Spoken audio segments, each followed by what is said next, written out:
Good morning, caregivers and older adults. Today we're going to talk about taking away the car keys. When is it time for an older adult to stop driving? Or when is it time to just take away the car keys from an aging parent? Stay with me for the caregiving chat of the day. I'm Pamela Wilson. I help caregivers and aging adults solve caregiving problems. In the past week, I've had a few back and forth chats online with caregivers about driving. So I thought I would do a video today about this. And I'll share with you some of the chats. The first one was a gentleman who, his neighbor, her car was taken away by the son. And he was concerned that the son took the car because he wanted the car. He thought that the lady drove well. It's difficult to know really what happens in any family situation when you're a person looking in from the outside and you don't have all the information. In this situation, yes, it could be possible that the son wanted the car. I find that to be a little unlikely just based on my 20 years of experience because we don't know what we can't see on the inside. It might be that the doctor recommended that the son take the car away because the woman is becoming forgetful or she has memory loss. Or maybe she has a condition like she has seizures and driving is no longer wise for her. She could have dementia.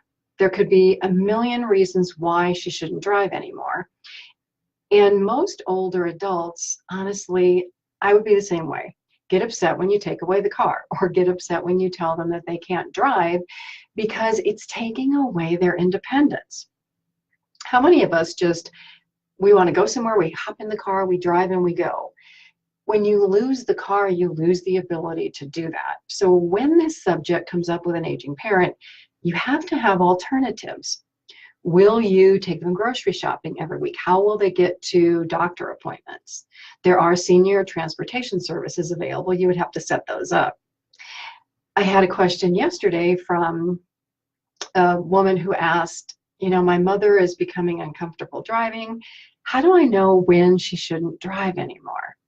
And I said, it's going to be when she has an accident. But before that, go to the doctor. There are so many reasons, like I mentioned before, that people should stop driving. My father was in relatively good health, but he had mobility issues, so he could not turn his head to look if he was changing lanes, and he actually had an accident because of that. So he had to start limiting his driving just because of flexibility, mobility, the ability to move, to turn. Reflexes are a huge issue. Years ago, I think it was 2003 in Santa Monica, there was a gentleman named George Weller who crashed into the Santa Monica Promenade Farmers Market and injured a number of people, killed one. And he was relatively healthy, but what he did was he got confused trying to avoid another car and he stepped on the gas instead of the brake. Driving is such a difficult thing to give up. So when you have these conversations with your aging parents, older adults, think about when you were a kid and when you wanted that driver's permit so bad and when you wanted to drive that car. And your parents were probably thinking, oh my God, my kids, they're going to have an accident. My car insurance rates are going to go up. It's going to be crazy. That's how you can frame this conversation with your parents. Mom or dad, remember when I was young and I wanted to drive and you were concerned. Well, I'm equally concerned now. More than likely, your parent will say, I drive just fine. I am not going to get hurt. The point is not that they aren't going to get hurt. The question to ask is, who might you hurt? Might you hurt a 5-year-old kid crossing the street because you don't see the stop sign and you run the stop sign? So it's more about who an older adult might hurt when they're driving, or might not hurt themselves, but who will they hurt? And what could that cause and how guilty would they feel? There are many solutions out there for driving. Many communities have, again, senior transportation programs that you can sign up for. There's a service called Accessoride. It's fraught with issues. Sometimes the drivers don't show up and the buses are old, but it's better than nothing. We have to provide solutions if we're going to take the car away. Today there's Uber, there's all kinds of transportation services.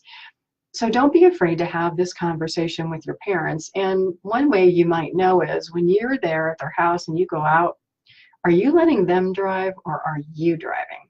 Ask yourself that question. How safe do you feel with your loved one driving the car? As always, there is a link in this video to an article about caregiving. Please click on it. Please share these videos with others.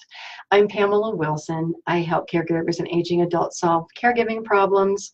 Have a great day. I will see you in another video later today with a special subject requested by a viewer.